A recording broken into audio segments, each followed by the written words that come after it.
Owen Egerton wears many hats in life. He's an author, a movie director, and a screenplay writer.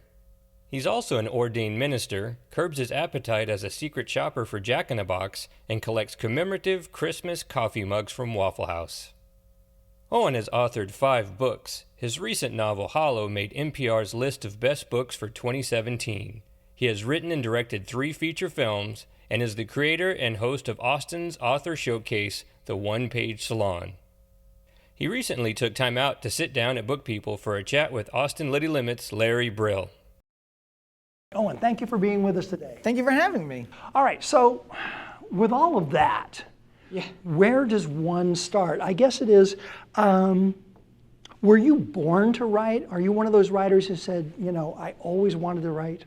I always wanted to tell stories, and I started writing really early on. I think I remember putting on plays. My neighbors had a barn, and I would force my little sister and the neighbors to be in plays that I would write. And then I remember in 2nd grade very clearly working on my first novel. And of course it was like the first day of school, and it was a novel about a 2nd grader going to school, because you write what you know. I pretty early on knew that this was what I wanted to do. Yeah, I did the same thing. I was about 2nd, 3rd, 4th grade, enough to be able to put sentences together. And I did my very first newspaper. 1 page on a binder page, and then I sold it to my grandparents for $0.25. Oh, well, all right. So that was my big start. So then tell us about your journey. How did you get to where you are today?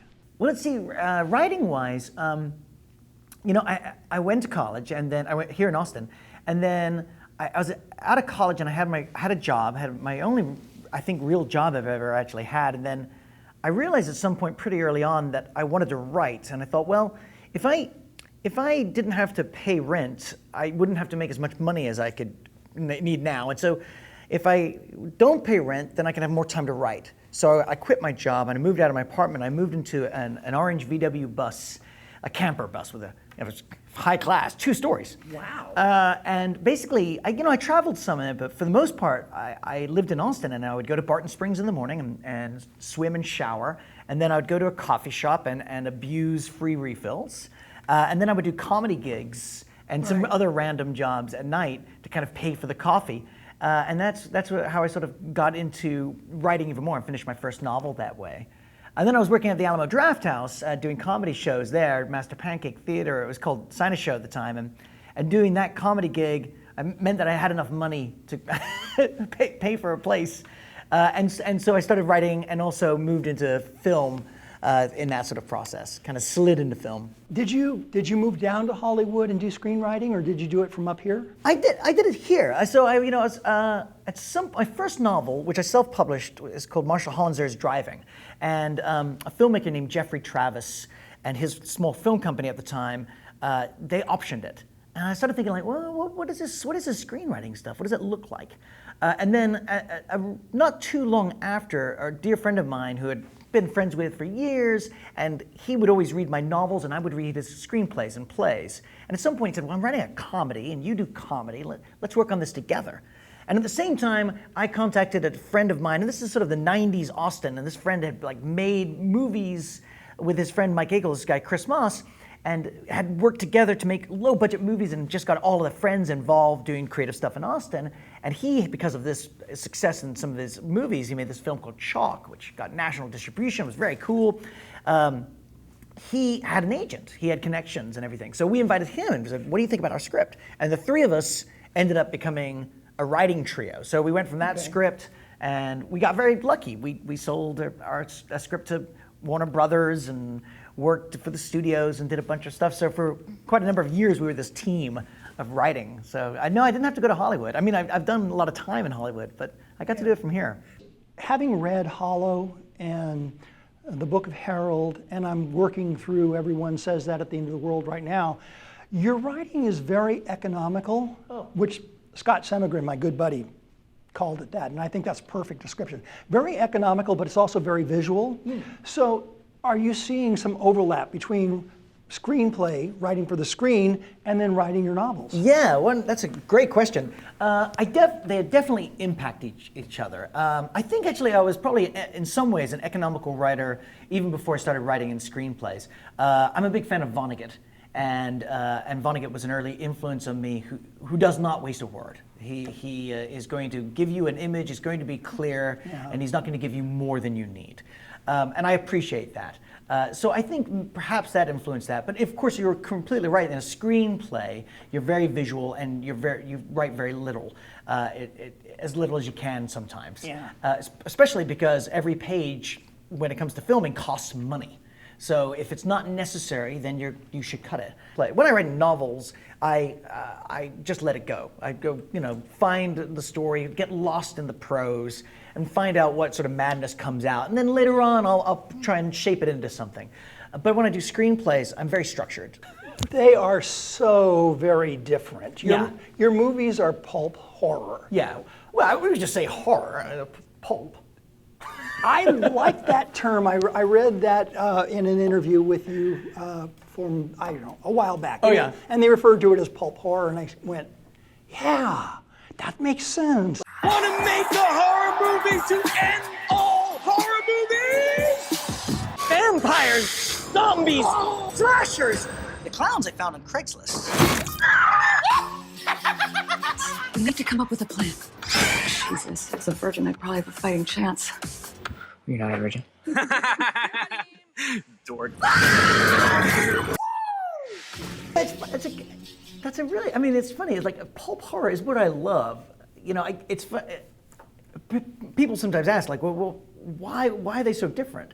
And I think it's just the thing is like I write the books that I love to read, the kind of books I love to read, and then I write the films that I love to watch. Yeah. So like I said, I started out in screenplays was mainly in comedy, and then I kept on finding when I would come home from writing, and my writing partners would be like, "Owen, you've got to watch Wedding Crashers. It keeps coming up in meetings," or whatever the latest comedy was. And I'm like, "Yeah, I will. But first, I'm going to watch Texas Chainsaw Massacre 3." Like those are the We have movies- priorities, right? Yes, exactly. Those are the movies I was hungry for. But turning to your fiction, Yeah. whether it's the Book of Harold or Hollow or Everybody Says That at the End of the World, there's a spiritual nature and philosophical nature that runs through all three of those. Are you a spiritual person? It's a good question. I am sort of obsessed with these questions of what it means to be alive. Is there a soul to the universe? What is the role of compassion? So I suppose so. Maybe it's more this though. I used to, when I was young, I was given some answers. Not by my parents. My parents are very open and think about a bunch. But there was a period of time when I was about 16 that I was given some answers like, this is who God is. This is what life means. This is what afterlife, all these answers. This is what sex is, and this is how you judge the world, all these different things. And I thought, great, I found an answer, and my answers will define me. But I've later come to believe that answers will come and go. It's the questions that define me. It's the questions because I'll lose the answers, or the answers will change, but I keep coming back to those questions of what it means to be alive. And those are the questions that I honor now. In fact, I value more than an answer. So tell us about the one-page salon. Yeah. Where did that start, and what is that all about? So some years ago, I love hanging out with writers. I'm a sucker for it. I think you're the same. It's really fun to have a beer with people who are also nuts about books, about reading them, about writing them, who also think this is the biggest adventure ever to be doing it. And I found, oh gosh, I've got work and I've got kids and family. I never get out unless I'm obligated to go out somewhere. I was like, well, what if I obligate myself And so I started a reading series. Basically, it's a monthly gathering of Austin folks, writers, readers, creators, whatever. Everyone, it's a free show, no tickets. And we have a lineup of folks who are going to present one page of a work in progress. And sometimes they are bestseller, New York Times bestsellers. Sometimes they've never published a word. Sometimes they're filmmakers or musicians. Sometimes they're comedians. And they just share something that they're working on.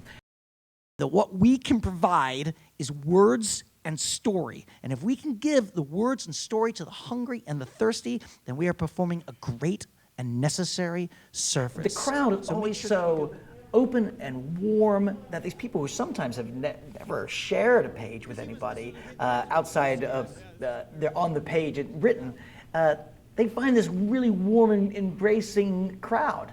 And great things happen. Not only are they happy, the audience is happy, and we hang out together, which is a big part of it too. Like, let's pollinate each other. Let's inspire one another. Let's find out what happens when our circles of filmmakers and comedians and book writers kind of start to overlap and share a beer and inspire one another. It's every first Tuesday of every month, One Page Salon. First Tuesday of every month. The North Door. Yeah, and it's a lot of fun. We've been to a couple of them there and really enjoyed it. Okay, so the lightning round. Lightning round. 10 questions. 10 questions. James Lipton did it on Inside the Actor Studio, but they stole it from Marcel Proust, or, it's been stolen several times. It was a Marcel Proust? So I'm thinking if it's good enough for them, by golly, here we go. 10 questions. First question. Yes. What's your favorite word? Whoa. I'm going to say tantalizing. I like it. I like the way it sounds in my mouth. Tantalizing. What's your least favorite word? Ooh, that's a hard one. Is roach wing one word? I guess if I hyphenate it, roach wing. Yeah, it's hard to say. And my favorite is fake news, or my worst favorite is fake news. Ooh, yeah. That's the one that I dislike the most. That's a yes. Yeah, got that. Yeah. What turns you on? I love coffee cups. Coffee cups with a little whiskey in them. Yeah. Give me a coffee cup with some whiskey in it, and I'll be happy. What turns you off? Damp towels. Damp towels left on the floor. Oh, that's bad. Yeah. Oh, and a bitten apple that someone has left out for a little bit, and it accidentally little brown, and it accidentally touches your skin on the bite. You're like, oh, put your hand in. Like, oh no, the apple got me. What is your idea of happiness? A healthy level of discontent would probably be my happiness. If I'm too content, I might be bored. But a healthy level of discontent that gets me up in the morning, it gets me up a little early, that's it. I think you mentioned this one before, but who's your favorite author? Oh, I did say Kurt Vonnegut earlier, but I think I would have to say actually George Saunders. George Saunders would be my favorite writer. A very good choice. I like that. If you could be any character from a known novel, any time in history, who would it be? Oh, I don't know. Let's see. Well, I mean, part of me says Sal Paradise from On the Road, because that would be pretty wonderful. But I think I'm gonna have to go from Ishmael from Moby Dick. Moby Dick. Yeah, like he gets some good adventure out there, and he has deep, wonderful relationships, and he knows a whole bunch of stuff. And I even like how he ends. I don't want to talk about how the ending of the book. Spoilers. Right. Yeah. Well, if somebody comes up and calls you Ishmael, you can say, sure, why not? What profession would you want to try if you couldn't do what you're doing today? If I couldn't be a filmmaker and a writer? Yeah, what other profession would you like to try? Monk. Hermit monk. Yeah, I think that'd be I'd like to be a monk. What profession would you least want to do? Well, accounting would be up there pretty high. Oh, I know, actually. My parents just recently found that 2 squirrels had died in the vent above their stove, and they have this crew that came over, and their job was to get in there and remove the dead squirrels, and I was like, oh, that's it. That would be, yeah. Yeah, that would be nasty. Yeah. All right, so our final question. If heaven exists, what would you like God to say to you when you get to the check-in desk?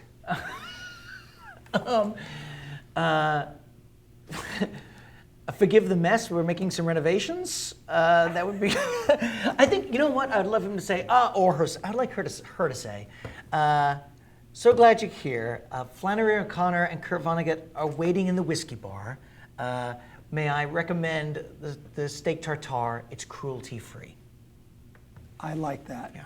Owen Egerton, thank you very much. Thank you, Larry. Thanks for talking with us today. Appreciate it.